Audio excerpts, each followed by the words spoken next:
Pemirsa, barangkali Anda sering mendapatkan penawaran untuk pinjaman kredit tanpa agunan atau KTA. Apa itu sebenarnya KTA dan bagaimana pula cara mudah untuk mendapatkannya?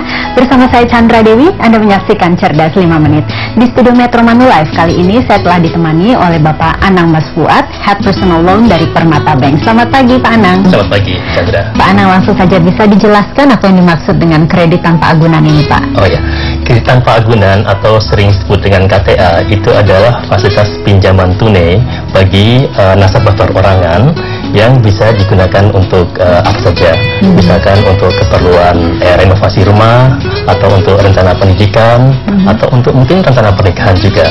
Jadi karakteristik dari produk ini adalah biasanya cicilan tetap dengan jangka waktu yang tertentu, biasanya 1-5 tahun.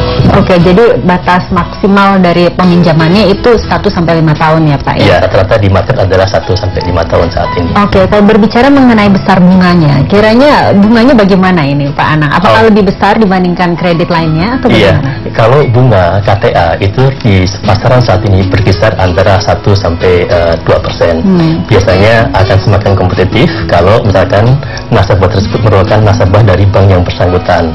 Misalkan dia sudah mempunyai rekening di bank tersebut, atau dia punya kartu kredit bank tersebut, ataupun dia melakukan gajinya di bank tersebut, sehingga bank pada saat melakukan proses analisa kredit, bank sudah betul-betul mengetahui tentang kondisi nasabah tersebut. Batas nominal dari jumlah yang bisa dipinjam, minimal maksimalnya berapa? Rata-rata di berbagai bank bisa antara 5-300 juta.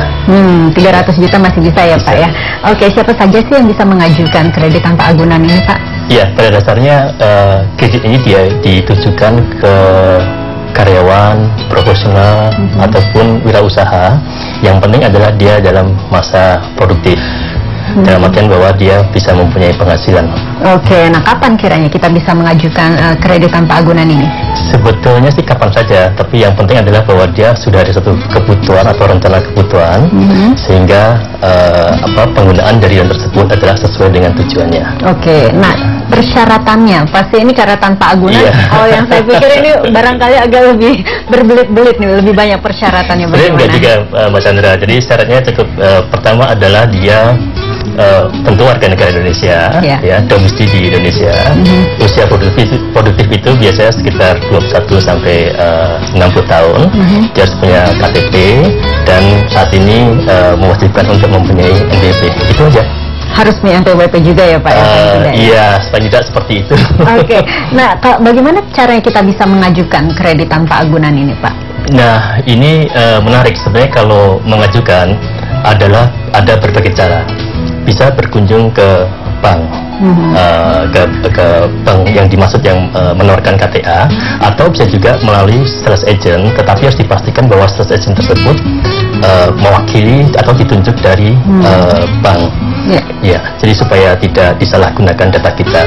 Nah, paling bagus adalah kalau misalkan datang ke bank, di mana di bank tersebut ada fasilitas, bisa diisi langsung aplikasinya, dan bisa langsung direkod sistem oleh bank, sehingga akan memudahkan bagi si customer pada saat mengajukan. Juga kalau datang ke bank, itu juga kecepatan prosesnya akan jauh lebih cepat, karena data langsung bisa di-entry di bank tersebut. Biasanya berapa lama sih Pak proses dari pengajuan KTA kita pada akhirnya disetujui oleh pihak bank? Sebetulnya kalau yang cukup memakan waktu adalah proses aplikasi sampai di entry oleh si bank. Nah, oleh karena itu kita sarankan bagi nasabah yang memang ada kebutuhan atau rencana kebutuhan melalui KTA, sebaiknya datanglah ke bank, karena di situ ada aplikasi dan langsung bisa di-input aplikasi di bank tersebut, sehingga otomatis akan ke proses. Nah, dengan demikian pada saat data sudah diproses itu masuk ke sistem dalam bank, itu prosesnya hanya memakan waktu kurang lebih 1 hari, sudah bisa dicarikan ke rekening bank tersebut. Oke, yang penting data-data dari kita sudah lengkap ya Pak ya? Betul, jadi istilah data dengan lengkap dan benar untuk itu. Baik Pak Anang, terima kasih banyak atas kehadiran dan juga informasinya yang pastinya bermanfaat bagi pemirsa di rumah. Terima kasih Mas Chandra. Dan pemirsa, demikianlah Cerdas 5 Menit, Cerdas Finansial untuk episode kali ini. Saya Chandra Dewi, terima kasih atas perhatiannya. Sampai jumpa. Dipersembahkan oleh